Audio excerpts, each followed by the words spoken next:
Give it up for Austin Rausch. Give it up for Austin Rausch. Hello, everybody. It feels good to be here tonight. Good crowd. I can't see you in these lights, but it's a good time. I just got a haircut. You like it? Yeah. Looks good. I had like long hair for like a year. It was down to my shoulder, but I had to finally get rid of it because some of the new people at work were thinking that I was a woman. And I was like, oh god. So finally I cut it, and now they just think I'm a lesbian. I'm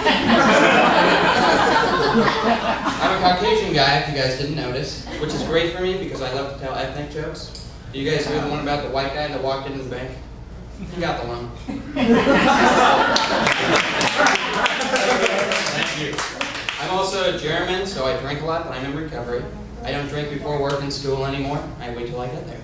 My mom quit drinking like a year ago, though, so she's always on my ass. She quit drinking and she found God. We're Catholic, so that adds to my drinking. But yeah, she goes to church like every day of the week, sometimes twice, and she goes around to the different churches to see what sermon she likes the more.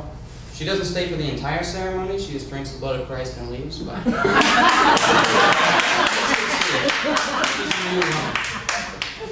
enough talk about me. I'd like to talk about something we can all relate to. That's why I'd like to talk about pedophilia. Have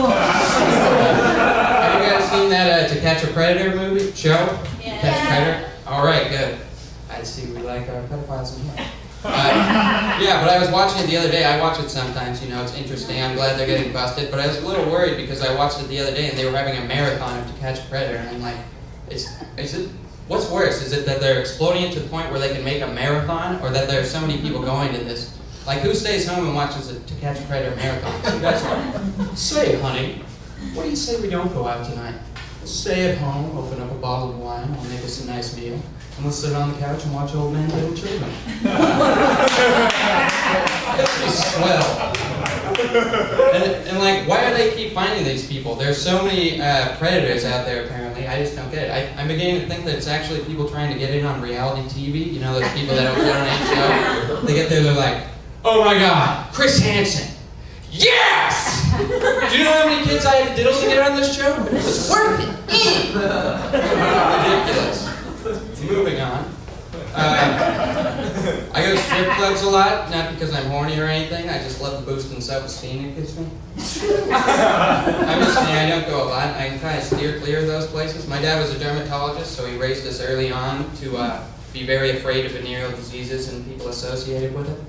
He even came into my 8th grade class and gave a talk on venereal diseases. It was ridiculous. This is a true story. He comes in with a slideshow, and he starts it out with a picture of me on a swing. He's like, look kids, here's Austin. He's your classmate. You love it. BAM! Herpes!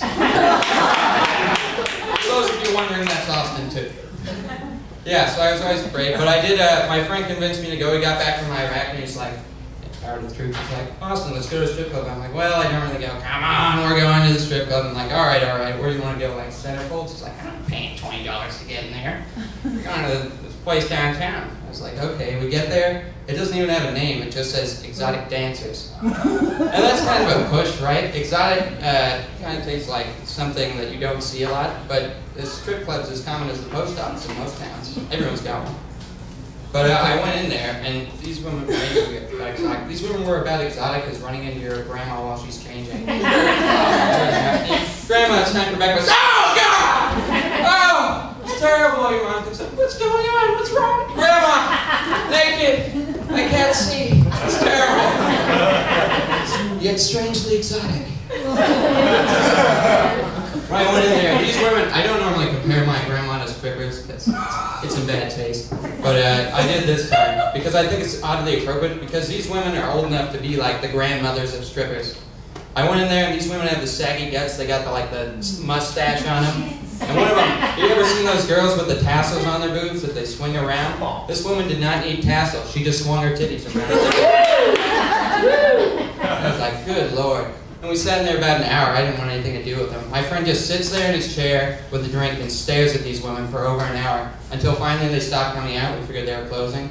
Then the bouncer comes up to my friend. He's like, the girls don't want to dance for you anymore because you're not giving them money. They don't feel it's appropriate. It's like, I need money. I paid you at the door. She's like, you're gonna have to go. So I gave the woman $1, swung her titties, and we had on out of there. That reminds me of a quick little joke I'd like to tell you. It's part of my new porno popsicle stick humor that I've been coming up with. You guys always read those popsicle sticks. It's like, why did the sick man go to the racetrack? Because his throat was hoarse. Not funny. But mine's funny. You can feel free to use it. It goes as such. Why did the dog go to the S&M club? Because he liked it rough. Thank you. With a quick story. I was walking down the street the other day, and this guy pulls over in his car, and I see this Thor Lieberman sticker, 2000. And I'm like, that's kind of old. Wasn't that 7 years ago? Are we still advertising this?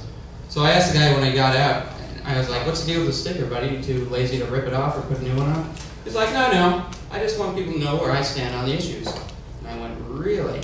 Well, I guess I can respect that. So the next day I went out and I got a re-elect Lincoln in 1864 sticker. Because I wanted you to know where I stand on the issues. Stay very bad. And I'll close out with that, because I'm not sure.